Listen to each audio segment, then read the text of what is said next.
going to read Beedle and Bard by J.K. Rowling.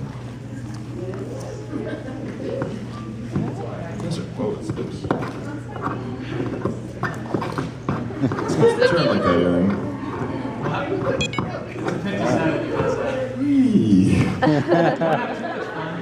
Sorry. And that's the point of the presentation where Snape went.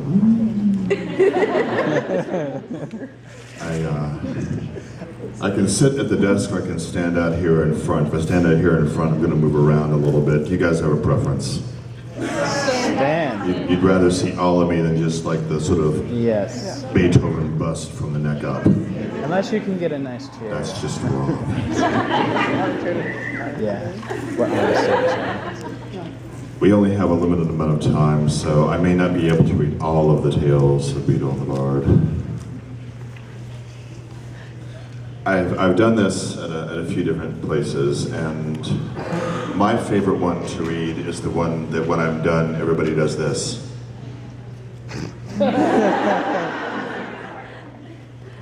Yes, the wizard and the hairy heart. But you all came here so you could hear me read Babbity, Rabbity.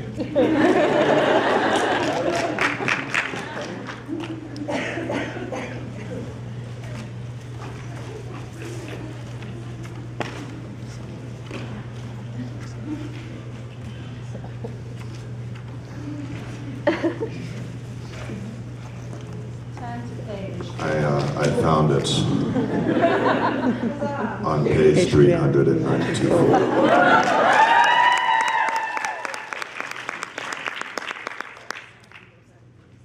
A long time ago, in a far-off land, there lived a foolish king who decided that he alone should have the power of magic, and therefore commanded the head of his army to form a brigade of witch hunters and issued them a pack of ferocious black hounds.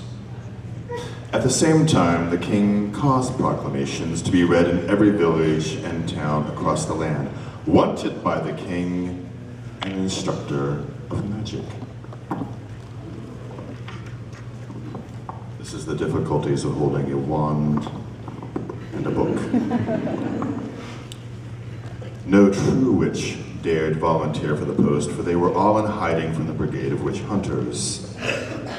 However, a cunning charlatan with no magical power saw a chance of enriching himself and arrived at the palace claiming to be a wizard of enormous skill. The charlatan performed a few simple tricks that convinced the foolish king of his magical powers and immediately was appointed Grand Sorcerer-in-Chief, the king's private magic master. The charlatan bade the king give him a large sack of gold that he might purchase wands and other magical necessities. He also requested several large rubies to be used in the casting of curative charms, and a silver chalice or two for the storing and maturing of potions. All of these things the foolish king supplied. The charlatan stowed the treasure safely in his own house and returned to the palace grounds.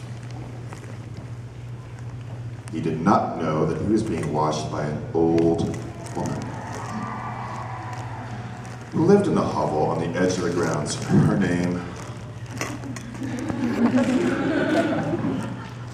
was Babbity Rabbity.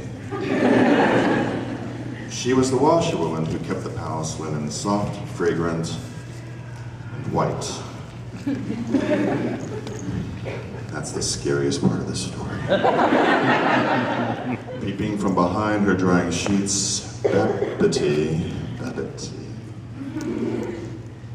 saw the charlatan snap 2 twigs from one of the king's trees and disappear into the palace. The charlatan gave one of the twigs to the king and assured him it was a wand of great and tremendous power.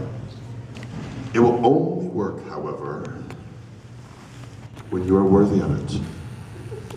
Every morning the charlatan and the foolish king walked out into the palace grounds where they waved their wands and shouted nonsense at the sky. The charlatan was careful to perform more tricks so that the king remained convinced of the grand sorcerer's skill and the power of the wands that had cost him so very much gold. One morning as the charlatan and the foolish king were twirling their twigs, chanting meaningless rhymes in circles, a loud cackling could be reached the king's ears.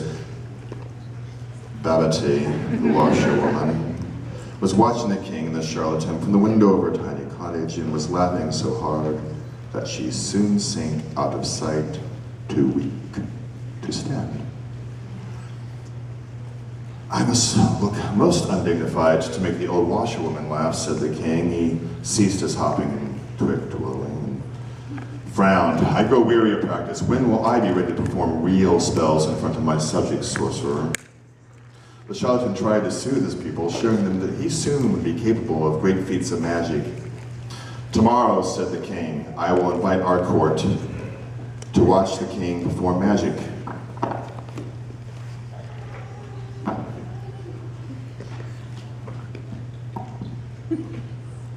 You okay?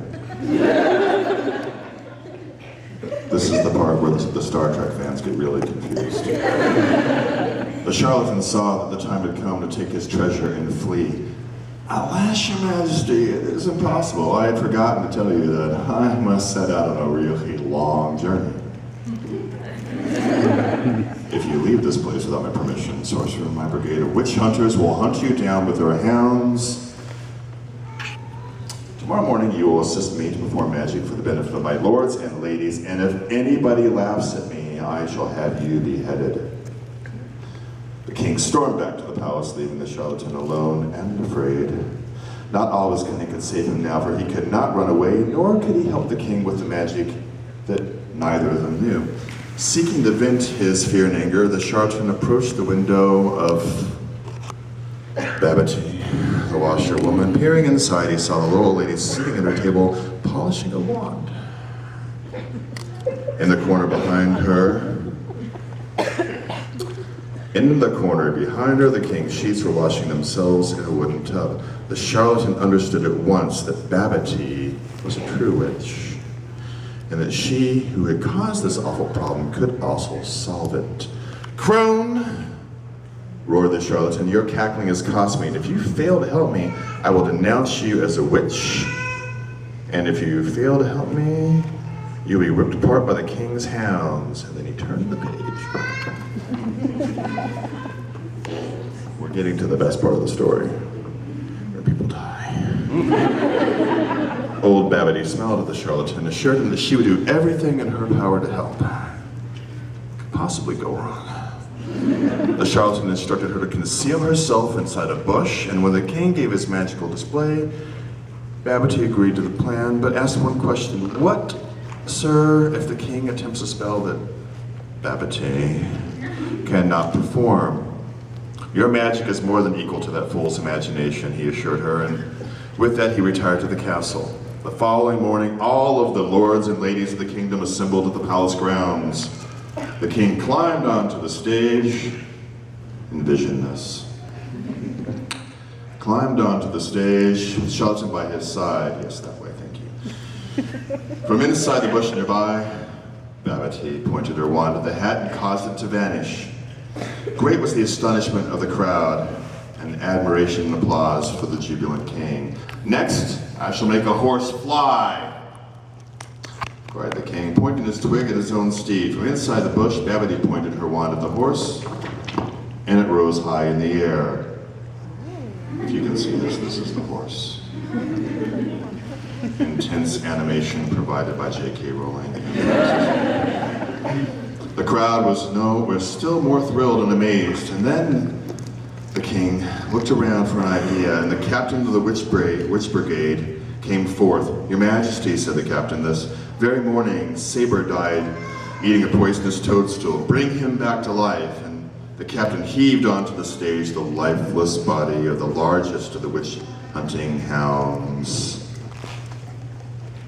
The foolish king brandished his twig, pointed it at the dead dog. Pause for dramatic effect.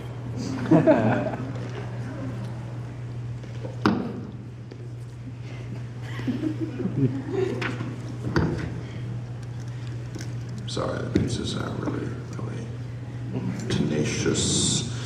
Babbity smiled and did not trouble to lift her wand, for no magic, no true magic can raise the dead.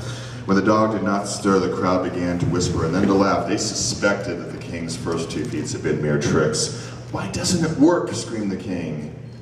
"There, your majesty, there," shouted the charlatan, and pointed to the bush where Babbity was set concealed. "I see her, a wicked witch who is blocking your magic with her own evil spell. Seize her! Somebody seize her!" Babbity fled the bush, and the brigade of witch hunters set off in pursuit, unleashing the hounds who bayed for Babbity's blood. But as she reached a low hedge, the little witch disappeared from sight, and when all the courtiers got to the other side, they found the pack of witch hunting hounds barking around the bent and aged tree.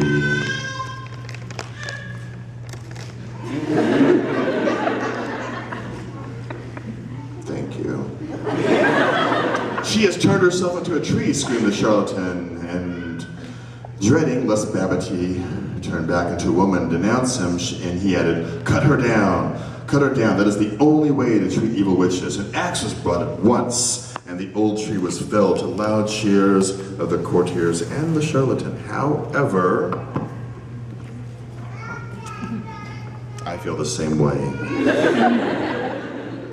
A sound of loud cackling stopped them in their tracks. "Fools!" cried Babbity's voice. "No witch or wizard can be killed by being cut in half. Take the axe if you do not believe me, and cut the grand sorcerer in two." The captain of the witch brigade and the hunters were eager to make this experiment, but as he raised the axe, the charlatan fell to his knees, screaming for mercy and confessing all of his wickedness. As he was dragged away to the dungeons, the tree stump cackled even more loudly. "By cutting a witch in half, you have unleashed a dreadful curse upon your kingdom. Henceforth, every stroke of harm you inflict upon my fellow witches and wizards will feel like an axe stroke in your own side. Until you wish you could die of it." At that, the king fell to his knees too and told the stump that he would issue a proclamation once protecting all witches and wizards in the kingdom. Yay. And allowing them to practice their magic in peace. "Very good," said the stump, "but you have not yet made amends to Babbity." "Anything at all," cried the foolish king. "You will erect a statue of Babbity upon this very rock in memory of your poor washerwoman."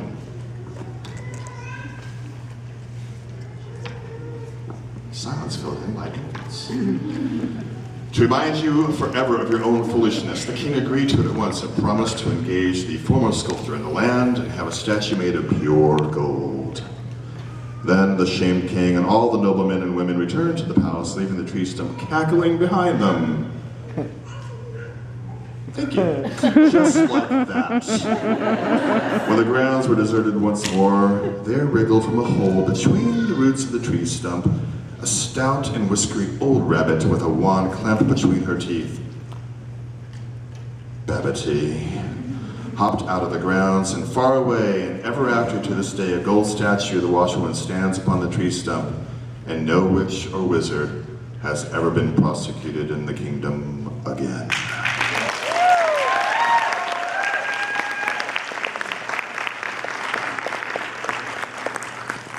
How are we doing on time? Huh? Quarter after, okay. I assume you want more than just one story. All right. I'm gonna get to that. Because if I don't, then you guys will go on Twitter and say Snape read everything but the three brothers.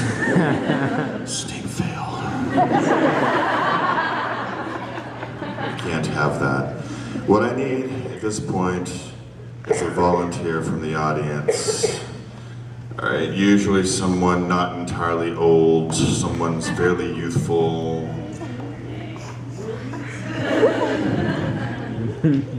Not you, free hugs guy.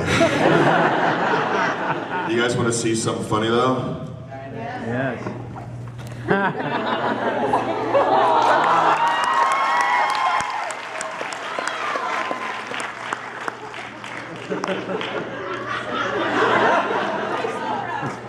Drinks all around on her.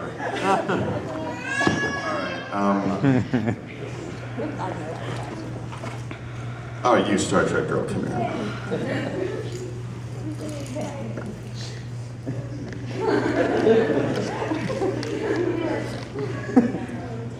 How old are you?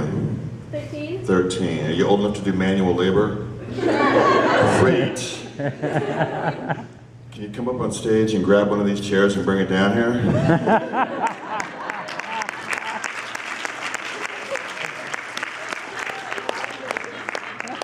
If I sat down on the chair, that'd be really cool, wouldn't it? That would be awesome. That's for you, actually. Wait.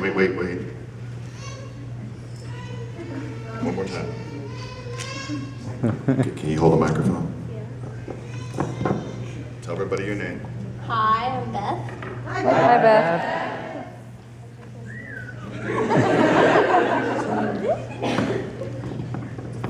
You have a very important job to do. Hold that. And this. Now, Adam. Oh, you're just gonna have to wing some things here. Can you hit this with that? Thank you.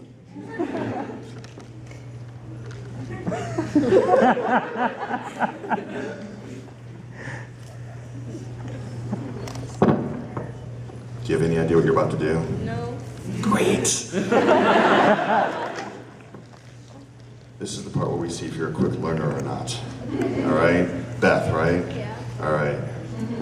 I don't want to put any pressure on you or anything, but your entire life hinges on this very moment. Trust me, I've lived through moments like this. I've lived through moments like this. Do or die moments. We're now going to read the story of the wizard and the hopping pot. Sound effects provided by Beth. Yay! You are a Trekkie, right? Yeah. Either that or your parents forced you to wear a bright shirt so they could find you if you got lost in a crowd of like Harry Potter films. You could be both. I know that. She's just mad because I didn't pick her. Later, when you're walking around the con and you see that woman, you can stick out your tongue. Later. There once was a... Am I interrupting you? Oh, she's also jealous of a 13-year-old, see?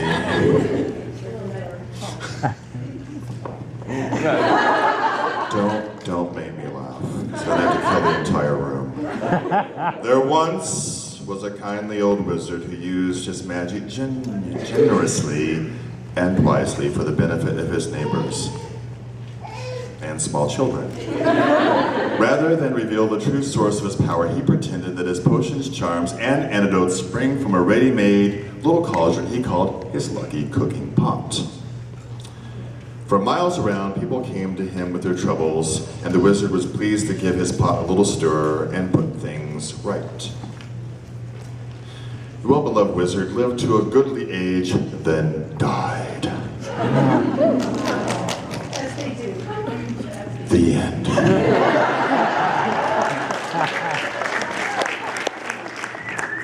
As read by Professor Snape.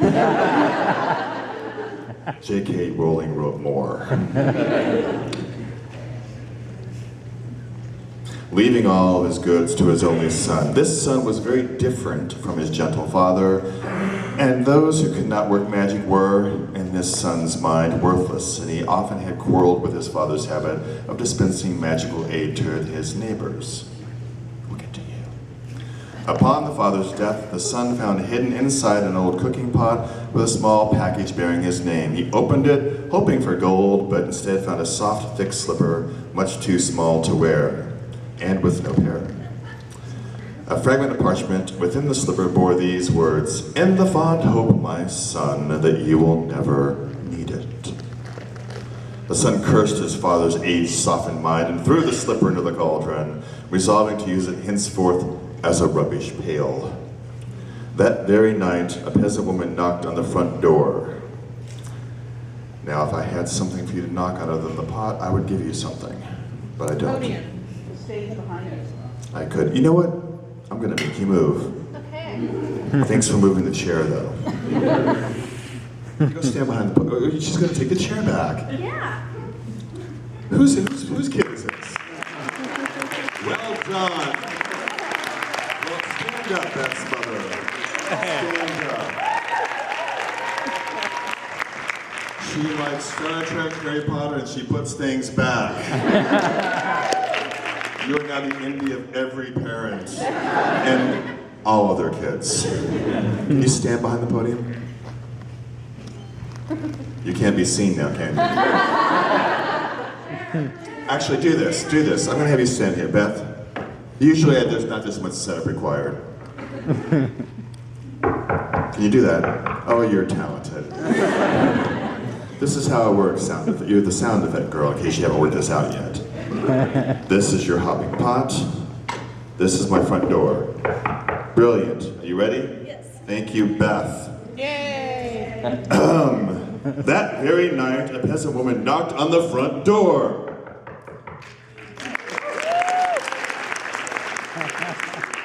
My granddaughter is afflicted by a crop of old warts, sir, she told him. Your father used to mix a special potion in that old cooking pot. Begone, cried the son. What do I care for your brat's warts? Then he slammed the door in the old woman's face. Slam. Very, very good, Beth. Thank you. At once there came a loud clanging and banging from his kitchen. Thank you. The wizard opened the door. Hang on a second, we have to skip the page.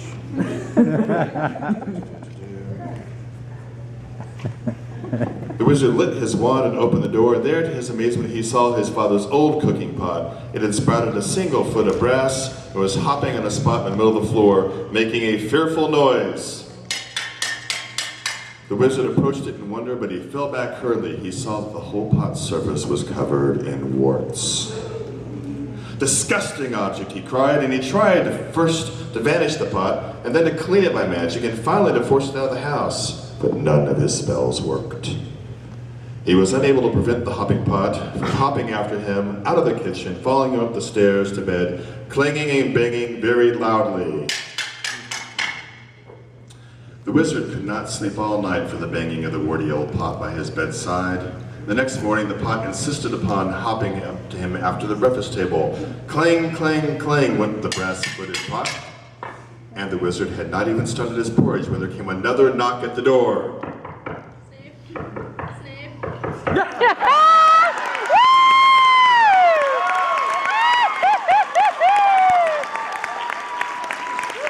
An old man stood on the doorstep.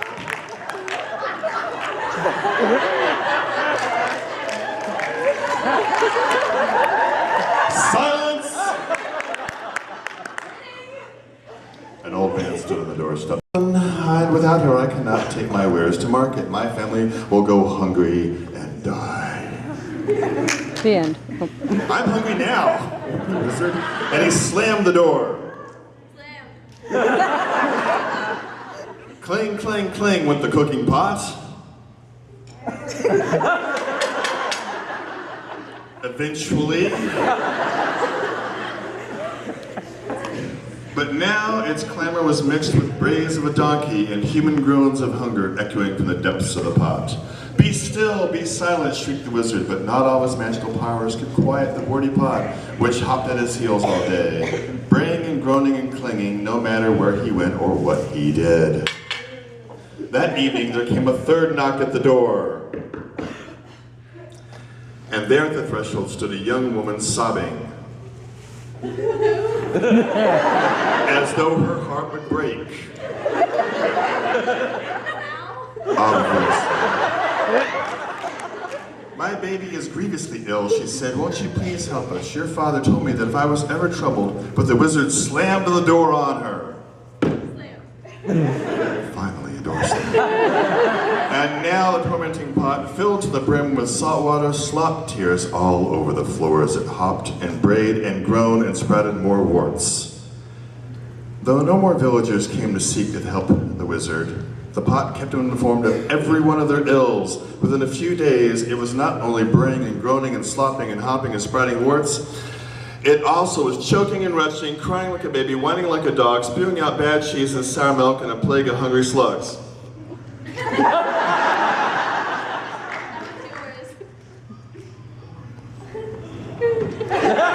Fantastic, Beth, thank you. The wizard could not sleep or eat with the pot beside him, for the pot refused to leave his side and would not be silenced and would not be still. The wizard could bear it no more. "Bring me all of your problems, all of your troubles and woes," he screamed, fleeing into the night with the pot hopping behind him, clinging. "Come, let me cure you, mend you, and comfort you. I have my father's cooking pot, and I will make you well." Illustration by J.K. Rowling's people. Animation by Professor Snape.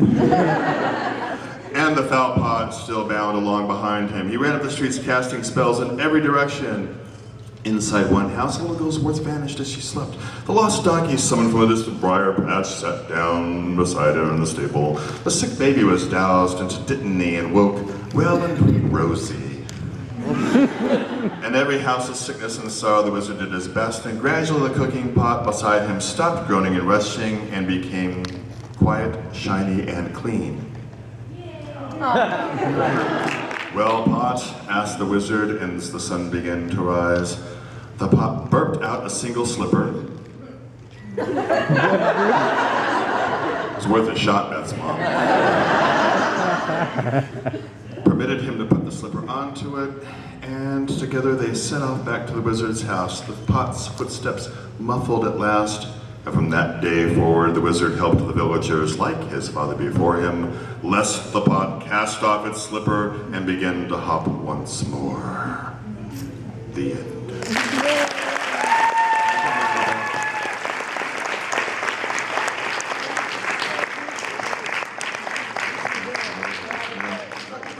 That's fine. Now, it's very important in showbiz. And have you been on stage before? Oh, fantastic. I'm not going to ask you what you did because they don't care. And get used to this. And it's very important in showbiz to, one, accept applause, and two, respond correctly to it. So what I want you to do is to bow very, very deeply, and they are going to clap for you. And when they're done clapping, you stand back up and go sit back down. You got it? Okay, so bow.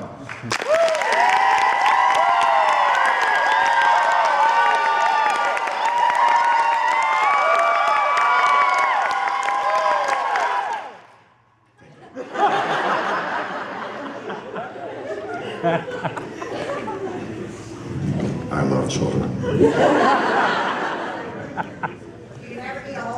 And Star Trek. They're crunchy and milk. What are we doing on time? 12:28. Wow. Thought you guys would have left by now. All right. I have, 20 minutes. I guess that leaves time for one more or two more. One more or two more. How am I doing? Two more, she says. That's Lily, by the way. Hi, Lily. Snape doesn't go anywhere without Lily.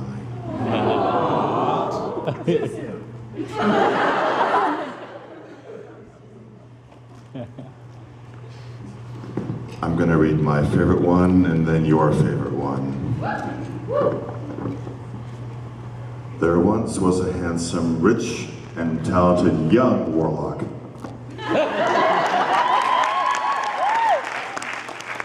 To observe that his friends grew foolish when they fell in love, gambling and preening, losing their appetites and their dignity. For shame.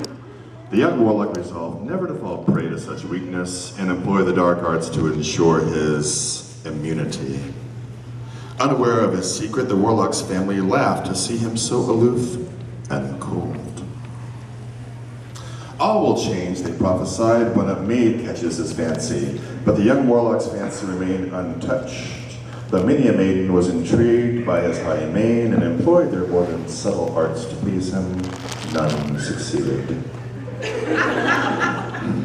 The warlock gloried at his indifference.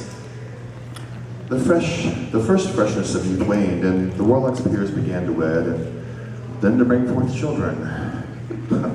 The Their hearts must be husks, he sneered inwardly as he observed the antics of the young parents around him, shriveled by the demands of those offspring. Once again, he continued to congratulate himself upon his wisdom of his early choice. In due course, the warlock's aged parents died. My favorite part of every story.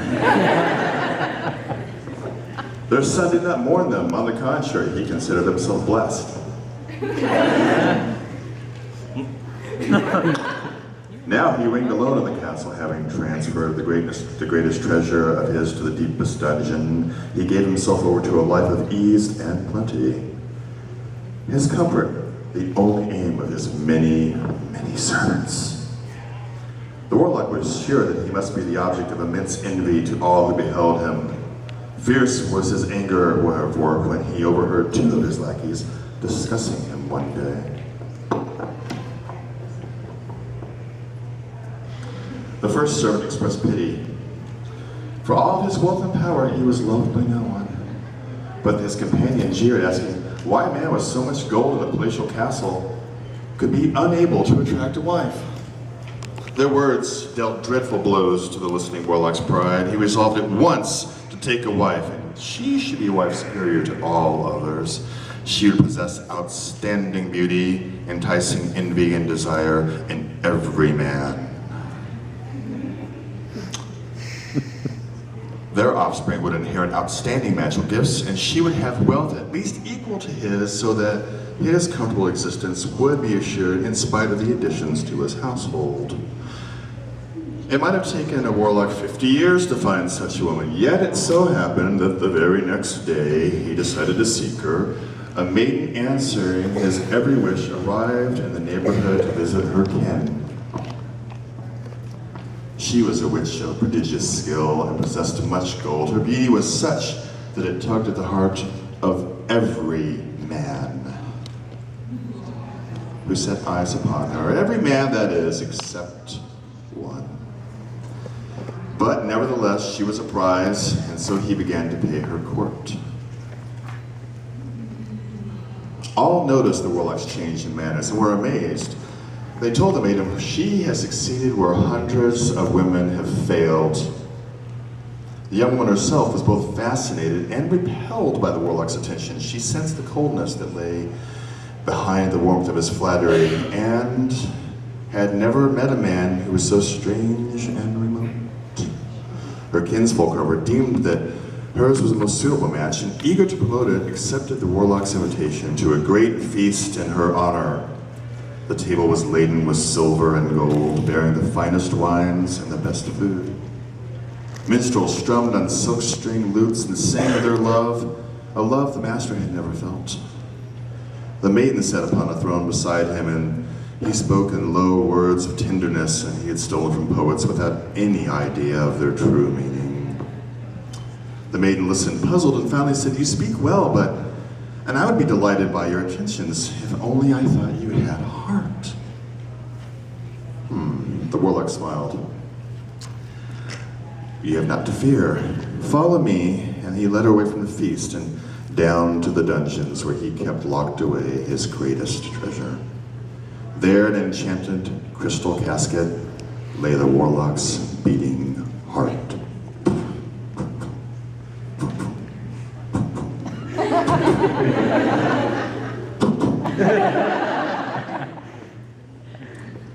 So long disconnected from eyes and ears and fingers, it had never fallen prey to beauty or to music.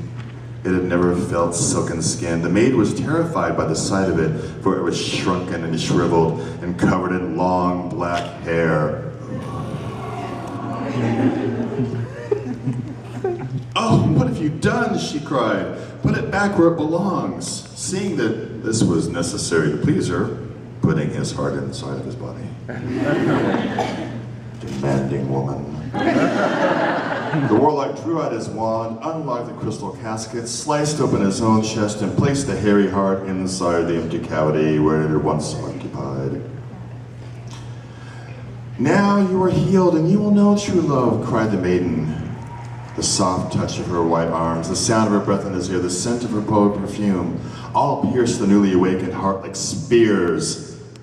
It had grown so strange during its exile, blind and savage. Its appetites had grown powerful and perverse. The guests at the feast had noticed that the absence of the host and the maiden. That's not the funny part, Scott. They grew anxious as the hours passed and finally searched the castle. They found the dungeon at last, and the most dreadful sight awaited them. The maiden lay dead upon the floor, her breast cut open, and beside her crouched the mad warlock, holding in one bloody hand the great smooth, shining scarlet heart, which he licked and stroked, vowing to exchange it for his own. In his other hand he held a wand, trying to coax from his own chest the shriveled, hairy heart. But the heart was so strong, it refused to give up its hold on him or return to the coffin in which it had been locked away for so long. Before the horror-struck eyes of the guest, the warlock cast aside his wand, seized a silver dagger, vowing never to be mastered by his own heart, and hacked it from his chest. For one moment, the warlock knelt triumphant, the heart clutched in each hand, and then he fell across the maiden's body and died.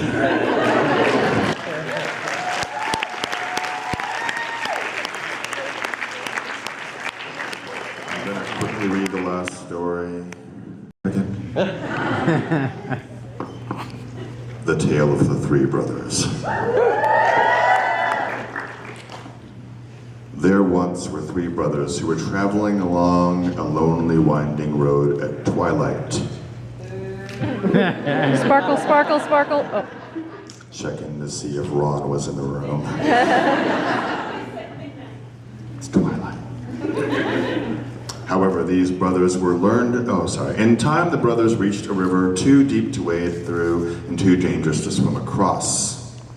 However, these brothers were learned in the magical arts, so they simply waved their wands and made a bridge appear across to treacherous water. They were halfway across it when they found their path blocked by a hooded figure. And Death spoke to them. He was angry that he had been cheated out of the three new victims, for travelers usually drowned in the river.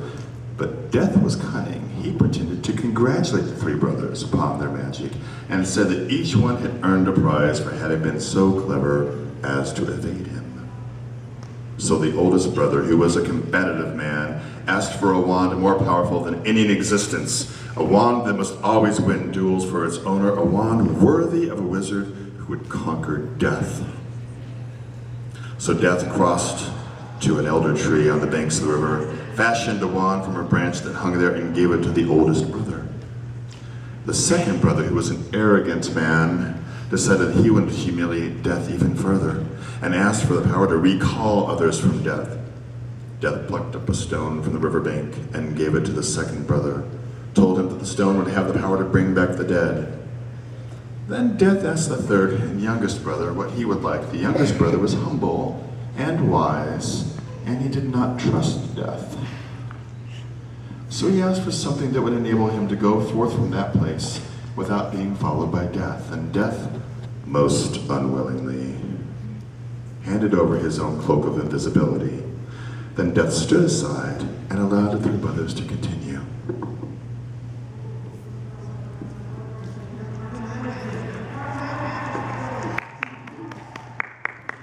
And so they did, taking with them the wonder of the adventure they had, and admiring Death's gifts.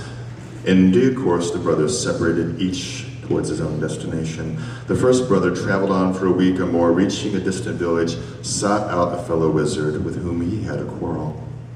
Naturally, with the elder wand as his weapon, he could not fail to win the duel. Leaving his enemy dead upon the floor, the oldest brother proceeded to an inn, where he boasted loudly of the powerful wand he had snatched from Death himself, and how it made him invincible. That very night, another wizard crept upon the oldest brother where he... I'm skipping all over here, aren't I? No, that's right. That very night, another wizard crept upon the oldest brother as he lay wine-sodden upon his bed. The thief took the wand, and for good measure, slit the eldest brother's throat. And so Death took the first brother for his own. Meanwhile, the second brother journeyed from his home, where he lived alone. It's not always that bad to be alone. Took out the stone where he had the power to recall the dead. He turned it thrice in his hand, and to his amazement and delight, the figure of a girl he had hoped to marry before her untimely death appeared once more before him. She was sad and cold, separated from him as though by a veil. Though she had returned to the mortal world, she did not truly belong here and suffered. Finally, the second brother, driven mad with hopeless longing, killed himself as to truly join her. And then death took the second brother for his own. Death searched for the third brother for many years and was never able to find him.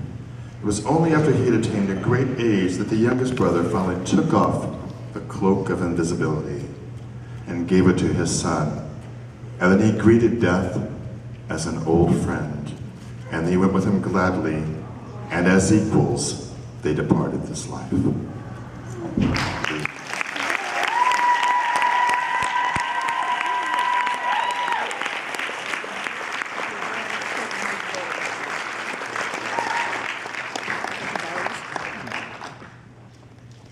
thought you had a question, but you're just stretching back there. 10 minutes. I have 10 minutes. All right. For those of you who have one or the other app and who looked in the program booklet and could not find Vladimir Snape because apparently I don't exist, I'm also doing a panel at 5 o'clock in 201. This is 204. In 201. If you were there yesterday, who saw my panel yesterday? Who had questions but didn't get them answered? Well, like 2 of you, okay. Fantastic. This will be a panel for you and like one other person. If you had questions and you wanted to ask Professor Snape and you didn't get a chance to, or if you want to see this woman ask her question, at 5 o'clock you would go down to 201 and I will stand in front of everybody again and do sort of a Q&A with me. So if you have questions like, what's your wand made of? Why did you love Lily? What happened? All that nonsense. This is where you... What? Doctors agree. Commando. That question is actually answered in the book. So I don't have to. Thank God. J.K. Rowling has spared me something. So anyhow, if you have questions and whatnot you'd like to ask me, that would be the best time to do it. I can't get through a story in 10 minutes, so you can ask me questions now or you can bugger off. Good, the Hufflepuffs are leaving. Everybody wave to the Hufflepuffs. Bye, Puffs. Yeah. Now the 3 true houses are left.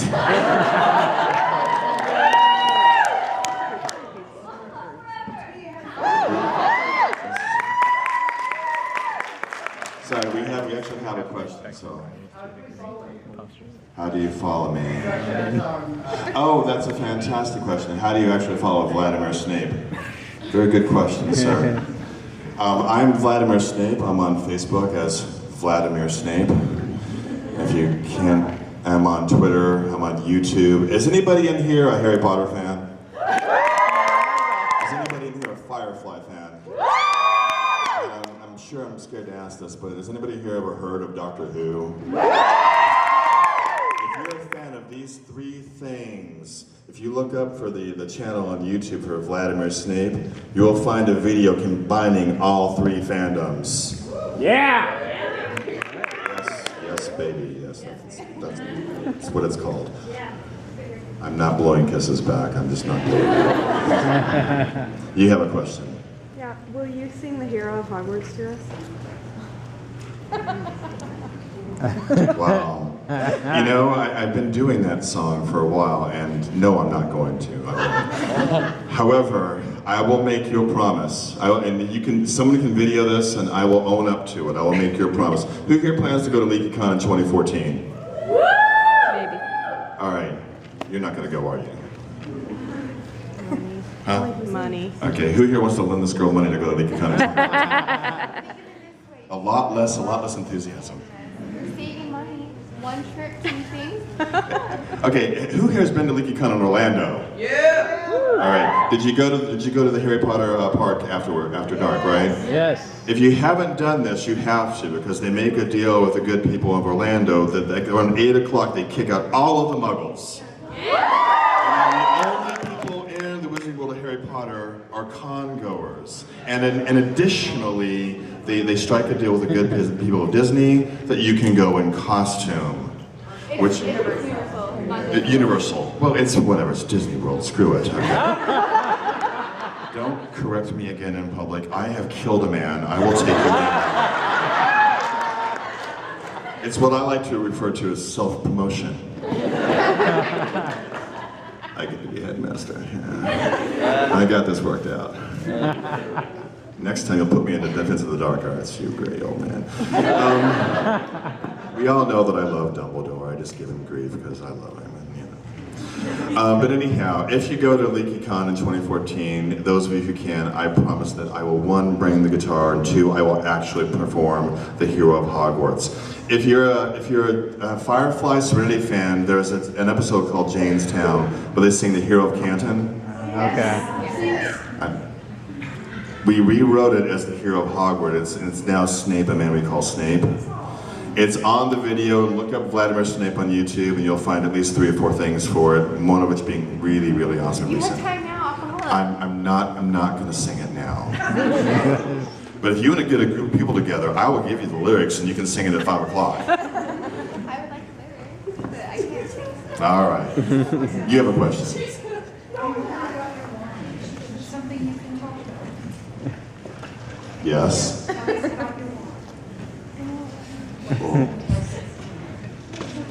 Oh, well, see, what it looks like is it's available in several pictures in gift shops, and it's on a table. What is it made of? Well, this is the subject of much debate, because J.K. Rowling has said that it's unknown. The core is unknown, and the wood is unknown.